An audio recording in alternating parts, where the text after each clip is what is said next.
What do you mean they're stupid? No, I'm telling you, if something happens to Tuukka, he could win the Vezina. Because he's Patrice fucking Bergeron. That's how. Low-quality fans of a high-quality Bruins team, welcome back. Episode 3. This time, I'm knocking down exactly who's going to win the major awards for this season. I'm going to hit the Art Ross, the Norris, the Vezina, the Rocket Richard, and of course, the Hart. I'm going to tell you exactly who's going to win, and because I've never been wrong before, and because my first episode only had like 30 views, most of you will believe that, you can bet the house on it. Don't bet the house on it. Definitely bet the house on it. This is a really weird season, so I'm going to have kind of a disclaimer. I am telling you my honest opinion of who I think will compete for these awards and who I think will win. I'm giving 2 categories. Person I think wins it, a dark horse candidate for it. I'm not going to be Mr. Hot Takes. Some of them are going to be hotter than others, but I'm not saying anything outlandish just to get your attention. That's not my style. So when I see Eeli Tolvanen's winning the Rocket Richard, I mean Eeli Tolvanen is winning the Rocket Richard. He's not. What is up with this kid?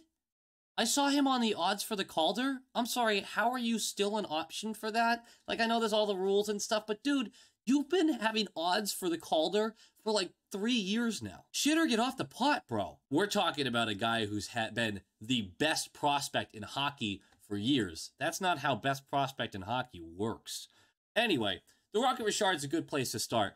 Honest opinion, my favorite for this, and a favorite of a lot of people, is Austin Matthews. The Leafs are so loaded up top, and that division is going to be a scoring frenzy. Not a ton of great goalkeeping in that division. I don't think there's going to be a lot stopping him from racking up goals. And again, you got to remember, 56 games, the league leader in goals is going to be, what, we're talking sub 30? Dark horse, which isn't really that dark, is Stamkos. Steven Stamkos.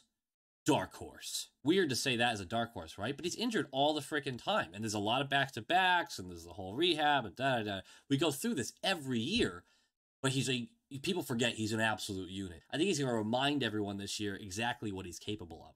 You know what's neat? Defensemen are neat. Do you know what's not neat? That the Norris Trophy is for forwards who play defense.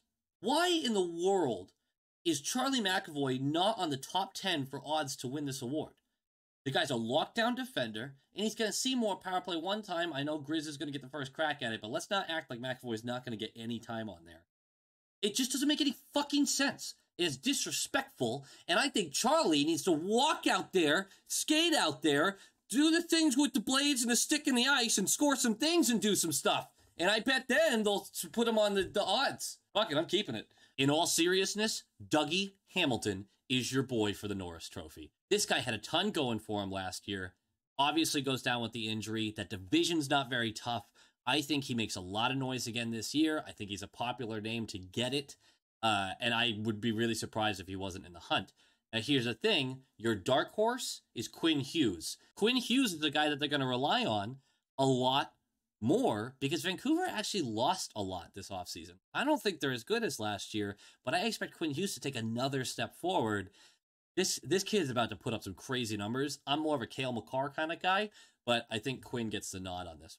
Art Ross Trophy, this one's super simple. We're not going to overthink it. Braden Point's winning this. He's on the top line of the top team in the easiest division. Done. I don't want to fucking hear it. We're over this. I'm not going to keep complaining. I'm not going to keep complaining. I just did, but I didn't mean to because I can't stop.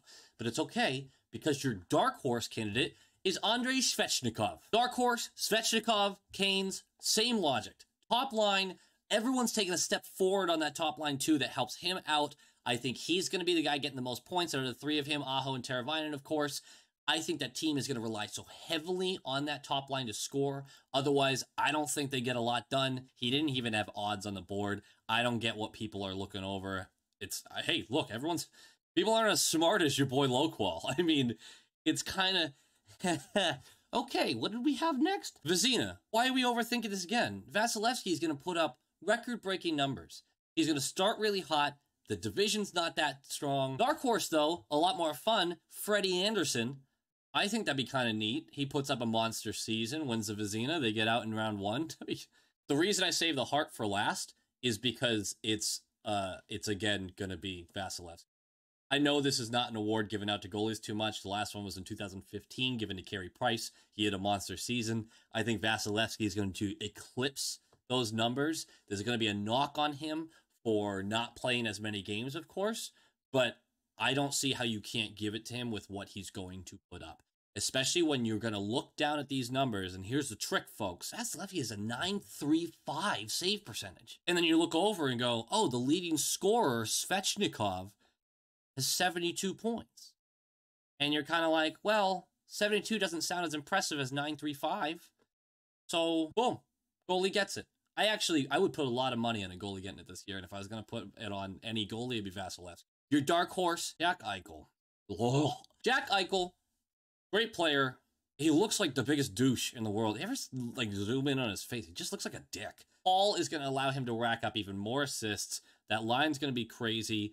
Again, that division is really, really tough. Committee should factor in what kind of divisions each player is in. If Eichel is top 3 in points in that division and he carries Buffalo to a playoff berth, we're really looking at this guy being considered for an MVP of the league. All right, guys, this was a super quick, easy one today. Just rattle off some stuff. Just wanted to talk it out so I'd have my predictions down. And so when I am obviously right at the end of the year, everyone gets to praise me and the glory and the fun and whoop, whoop, whoop, whoop. Less angry than 2.5 because I don't have anything to be angry about. Because guess what, baby?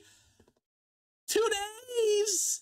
When I'm recording this, it's Tuesday. Obviously, hockey starts tomorrow. I'm pumped for that. I'm going to be watching it all night.